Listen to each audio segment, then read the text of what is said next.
My name is Varun Dutt, and in this lecture, we are going to continue looking at how we can use the knowledge we learned in the prior lecture on Flex to make more interesting programs.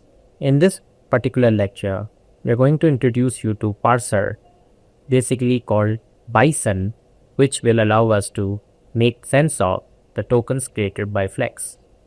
Let's get started. So Flex and Bison are two programs which work in synchrony together to be able to make sense of things which we write on the prompt to make the computer understand what is supposed to be done.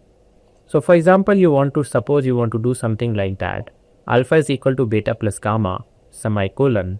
And what Flex will do, as you know from the prior lecture, will allow us to cut different tokens like alpha, equal sign, beta, plus sign, gamma, and semicolon. And then Bison will determine that beta plus gamma is an expression and that the expression is assigned to alpha. Last week we got some understanding of Flex, and this week we will develop deeper understanding in conjunction with Bison. So let's get started. So a lexical parser using Flex.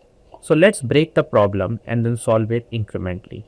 Let's suppose there is only one operator plus, and the expression will only be of the form num plus num. So idea is we can read the input until the plus sign, convert the input read into an integer using a toy in C, read the input after the plus sign till the end, convert that also into a integer a toy, and add that to number and display it. So for this particular thing, we can just do it with Flex. And if we do it with Flex, program may look like this. We have two variables num and ans, which are defined in the definitions part, and in the rule part, we are basically having minus question mark 1 to 9, 1 to 9, 0 or more occurrences.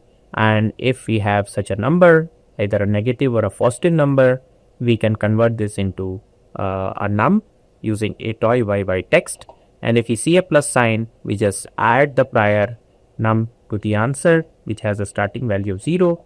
And when we encounter \n, then we just do one more time ans is equal to ans plus num, and we print in answer, and then set answer equal to 0 again. And we can call this program yylex with return 0. So suppose we run this program, and now in the last slide is complete for our problem, and in fact it does much more. So we can actually give it inputs like 3 plus 4 plus 5, and it will give us answer as 12. And if we give the input as 3 plus 4 plus 5 plus minus 12, in this case you can see it gives an answer 0. So our program seems to work well. The question is, do we really need to make sense of that we need to do 3 plus 4 or 4 plus 5 using Bison? The answer is yes. So now suppose we extend this program which I had written for addition now for subtraction, and if it encountered a negative sign in this case for doing num minus num, we just do ans is equal to ans minus num. So suppose we add this rule now, and now we try to do 3 plus 4, which it gives us 7. However, if we do 3 minus 4, you can test it out that the program will generate 1, not minus 1. So the idea is the program is not intelligent enough to be able to see that this is minus 4 and it is being taken out from plus 3. So we need to have Bison in our stead to be able to handle this more efficiently. So let's see how we can do it. So in this case, 3 minus 4, we are looking at 3 minus and 4 separately, but actually they are together form an expression. So we have tokens with us, but we need some formalism to combine them into a larger meaningful structure. And that is where a parser like Bison does. Just like Flex lets us define tokens, Bison lets us define structures of programs, sequence of programs.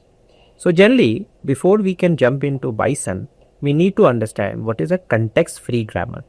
So a context-free grammar generally consists of a start symbol on the left-hand side and a set of terminals or non-terminals on the right-hand side.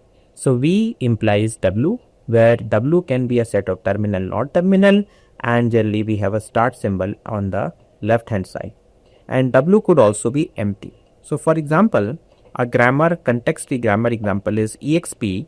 This particular thing is same as the arrow, exp add exp sub exp, or exp mul exp, or exp div exp, or itself a number. So here add, sub, mul, div, num are all terminals, and there are no further derivations from them possible. They're the tokens, whereas exp is the non-term, is the variable, that is also which is also the start symbol. So Bison uses particularly context-free grammar to make sense of flex tokens. So now if we understand what is context-free grammar, we can now understand how to write a Bison file.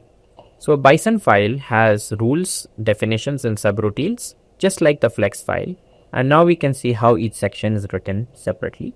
So a Bison file definition section, which is the top section, which you will configure various parser features such as C code, token codes, operator precedence, and associativity, and set up global variables used to communicate with the scanner.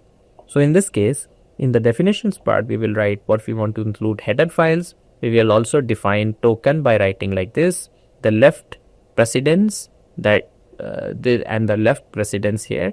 So add OP and sub OP are left precedence, left associative precedence, from left to right, and they are at the same level, whereas the one which is written below has a higher precedence than the one written above. So what it means is that add and sub OP have less precedence than mul and div OP.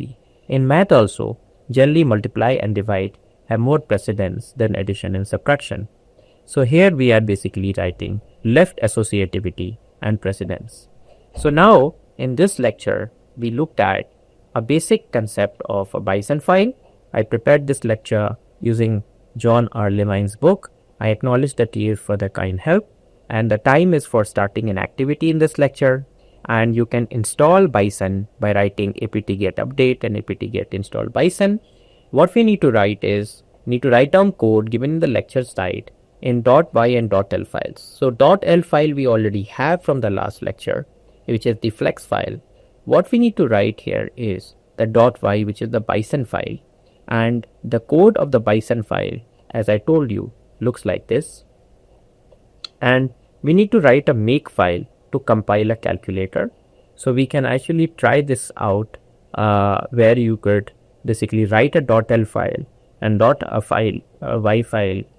First you need to write the .l file to convert to tokens, and then .y file where the context-free grammar is written to be able to parse the input to be able to calculate. And we will understand how the TAs work, how the code works. So we will see this in the next lecture. Thank you.